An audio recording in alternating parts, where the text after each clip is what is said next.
Good morning. I wanted to jump in again and do a little bit more on this ants series. And I wanted to give like a really tiny little bit of background on this as well, in that, as I mentioned, other therapeutic experts call this list of negative thought patterns either cognitive distortions or stinking thinking. And I'm sure there's a ton of other names for them out there.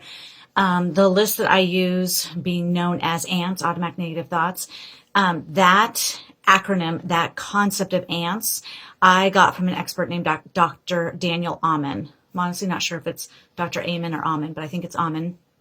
Stumbled upon him a few years ago, maybe like 9-ish years ago on PBS. He does a lot of specials. His whole concept is change your brain, change your life. And he does these fascinating brain scans. And I will probably in the coming days, weeks, months, whatever, be doing a little bit more on his work as well, because I'm so amazed by his work. The reason I mention him right now is because you might have noticed in the list as I was posting it, he identifies blaming as the most poisonous red ant. And respectfully speaking to him, I disagree. I think that mind reading is the most dangerous red ant. And here's why. Give me a chance to explain myself. The premise of this list is that when you have a negative thought that you can identify on this list, it means the thought is not based in reality. The thought is not true. That is the whole idea behind identify your thought in one of these patterns. Excuse me, because these patterns are not true.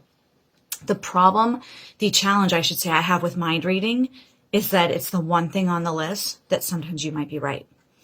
We all know, depending on the relationship, it could be our romantic partner, it could be a child, like one of our children, son or daughter, it could be a friend.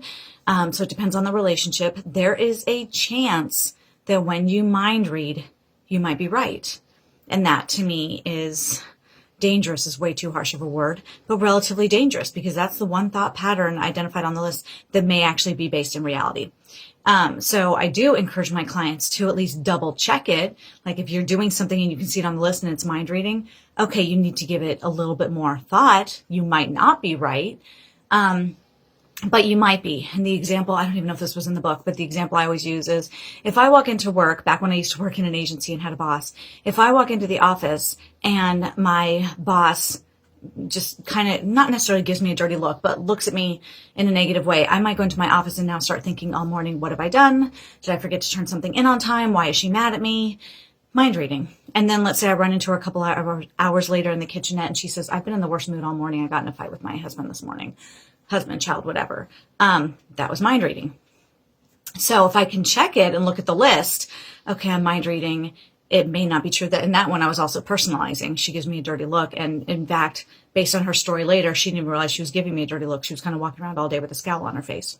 Right? So that was personalizing and mind reading. But it just helps to double check it with that list. But keep in mind, mind reading is the one thing on the list that may be true.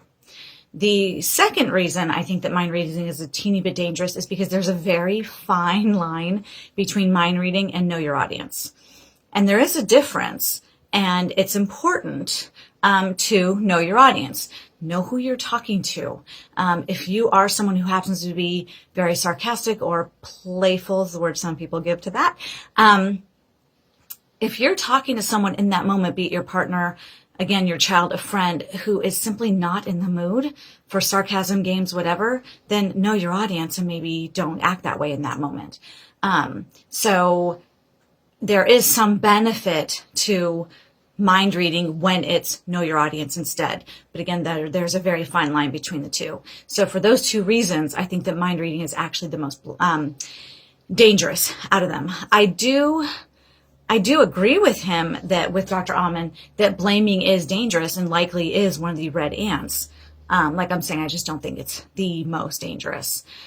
So if you have any thoughts or comments on this, feel free to, as people have been doing, comment below. If you're out there enjoying these videos and mentally liking them, please actually like them. Actually hit that little red button. It's not a blue button. You know what I meant. Sorry. Hit the little like or love. I've talked to a couple friends in the past couple weeks and they're saying, I love your videos.